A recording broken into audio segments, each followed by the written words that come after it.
খেয়াল করে দেখেন। জোহরের আজান দিছে, যাই নামাজটা পড়ে আসি। স্যার, আজান দিয়ে দিছে, আমি নামাজটা পড়ে আসি। ঠিক আছে, যাও। ঠিক আছে।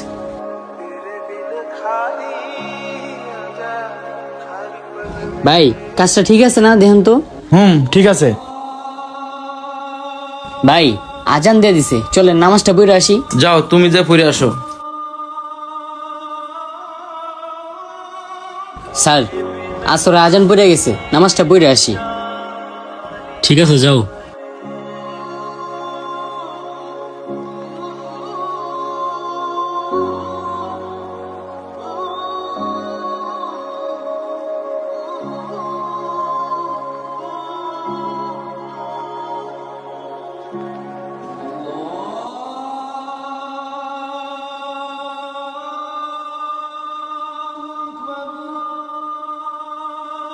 মাগরিবের আজান দিয়ে দিছে, আমি নামাজটা পড়ে আসি।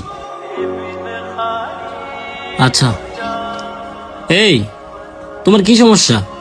তুমি নামাজ পড়ো ভালো কথা, বারবার এসে আমার কাছ থেকে পারমিশন নিয়ে যাওয়া লাগে কেন? আজান দিলে যায় নামাজটা পড়ে এসে পড়বা, যাও। স্যার, আমি আপনার অধীনে কাজ করি, তাই না বলে যাওয়াটা আমার কাছে ঠিক মনে হয় না। আপনাকে বলে যাওয়াটা আমার দায়িত্ব। আর আমি জানি আপনি কখনোই আমাকে নামাজ পড়তে নিষেধ করবেন না। ও আচ্ছা আচ্ছা, বলে যাওয়ার আর কি কোনো কারণ আছে? জি স্যার, একটি কারণ আছে। আমি যখন আপনাকে বলি যে স্যার নামাজ পড়ে আসি, তখন শুধু অনুমতি নেই না, আপনাকেও নামাজের কথা মনে করিয়ে দিই।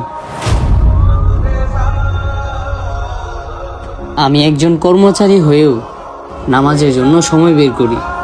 আমি মনে করি আপনার কাছ থেকে আমার নেওয়া অনুমতিগুলো আপনার মনেও একদিন নামাজের গুরুত্ব জাগিয়ে তুলবে।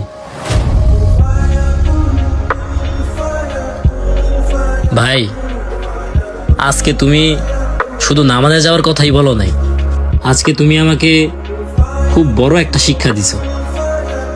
আমার আরো আগে থেকে নামাজ পড়া উচিত ছিল। চলো ভাই, আজকে থেকে একসাথে নামাজ পড়ব।